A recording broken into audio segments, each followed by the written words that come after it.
கண்ணு சரியாம இருக்கிறது போதும் அப்படிங்கிறதுல எந்த பிள்ளைகள், எந்த மனிதனோ, எந்த குடும்ப தலைவரோ அல்ல குடும்ப தலைவியோ வருகிறார்களோ அவனுடைய வாழ்க்கை பிரகாசமா இருக்கும், அவனுடைய எதிர்காலம் ஆசீர்வாதமா இருக்கும். இல்லைன்னா கேள்விக்குறி. கண் சிலரை பார்த்தீங்கன்னா அவன் அவ்வளவு பெரிய வீடை கட்டிட்டான், நான் கட்டாம விடுவனா?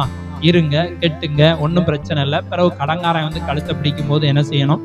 சங்கடப்படும். 50,000 ரூபாய் கடன் வாங்கிட்டு இதுவரைக்கும் 75,000 ரூபாய் வட்டி கட்டியிருக்காங்க. திரும்பியும் போய் நீங்க பாத்தீங்கன்னு சொன்னா அந்த முதலையும் வட்டியையும் திரும்ப கொடுக்கும்போது திரும்ப 75,000 கொடுக்கணும். 50,000 வாங்கி 1.5 லட்சம் ரூபாய் கட்ட போறாங்க. அப்ப இவன் வாழ்க்கை எப்படி இருக்கும்? உழைச்சி யாருக்கு கொடுப்பாங்க? தனக்குன்னு வைக்கிறதுக்கு வழியே இல்லை. வாழ்க்கை வந்து இது கண் தான். கண்ணு நம்ம கவனமா என்ன செஞ்சு கொள்ளணும்? வைத்துக்கொள்ளும். கண் அவங்கள மாதிரி நம்ம வந்துடணும், இவங்கள மாதிரி அதெல்லாம் வரவே முடியாது. நம்மளாதான் என்ன செய்யணும்? இருக்கணும். நீங்களாக தான் என்ன செய்யணும்?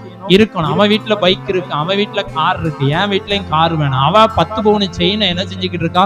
ஃபங்க்ஷன் வீட்டுக்கு போட்டு போறான். நான் சும்மா எப்படி போகுது? வெறுங்கழுத்தோட, வெறுங்கையோட, வெறுங்காதோட நான் எப்படி போகுது? போங்க, எடுத்துட்டு போங்க, ஒன்றும் பிரச்சனையே கிடையாது. கடனை வாங்கினாலும் என்ன செய்யுங்க? எடுத்துட்டு போங்க. இவங்களையும் நம்ம யார் என்ன சொன்னா அதெல்லாம் நம்ம கவலையே என்ன செய்யக்கூடாது. அவங்களுக்காக நம்ம வாழல, நமக்காக தான் நம்ம என்ன செய்கிறோம்?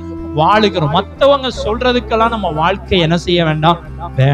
எல்லாவற்றுக்கும் முக்கிய காரணம் கண் தான். கண்ணை கவனமா என்ன செஞ்சுக்கோங்க?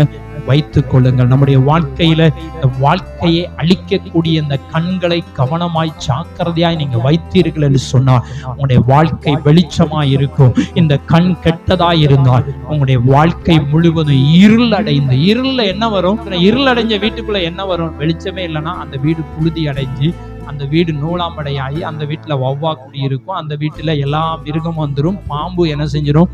வந்துடும். அப்ப இருட்டா இருக்கிற ஒரு வீட்டிலே இவ்வளவு அசுத்தமான காரியங்கள் வரும் என்று சொன்னால், நம்முடைய வாழ்க்கை இருளடையும் என்று சொன்னால் எவ்வளவு கேள்விக்குறி. சுத்தம் பண்ணவே என்ன செய்யாது? முடியாது. வாழ்க்கை இருளுக்குள்ள போயிருச்சுன்னா அதை கிளீன் பண்றது ரொம்ப ரொம்ப கஷ்டம். எவ்வளவு போராடினாலும் சரி ஒன்றுமே நடக்காது. கண் தான் எல்லாவற்றுக்கும் முக்கிய காரணம். இந்த கண்ணை பத்திரமாய் பாதுகாத்து கொள்ளணும் கர்த்தர் விரும்புகிறார். கண்கள் சரீரத்துக்கு விளக்கு, வெளிச்சம் கொடுக்கிறது கண். இந்த கண்ணை எதற்காய் பயன்படுத்தணுமோ அதற்காக பயன்படுத்துங்கள். நல்ல வேதத்தை வாசிப்பதற்கு பயன்படுத்துங்கள். நல்ல செய்திகளை பார்ப்பதற்கு இந்த கண்களை பயன்படுத்துங்கள். நல்ல காரியங்களை பார்ப்பதற்கு இந்த கண்களை பயன்படுத்துவோம். தீமையான காரியத்திற்கு இந்த கண்களை பயன்படுத்த வேண்டாம். அப்படி பயன்படுத்துவோம் என்று சொன்னால் வாழ்க்கை இருளடைந்து விடும். இன்னைக்கு அநேக பிள்ளைகளுடைய வாழ்க்கை இருளடைந்து போயிருக்கிறது.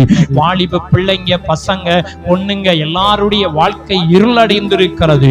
எல்லாவற்றுக்கும் மிக மிக முக்கிய காரணம் கண் தான். சிம்சோனுடைய வாழ்க்கையில நடந்த காரியம் என்ன? அவனுடைய கண்களினாலே அவன் அழிந்து போனான். கண்களினாலே அவன் கண் பிடுங்கப்பட்டு விட்டது. அவன் மொட்டையடிக்கப்பட்டான். அவன் மரித்தே போக வேண்டிய நிலைமை வந்தது. கண்ணானது அவனை கெடுத்து விட்டது.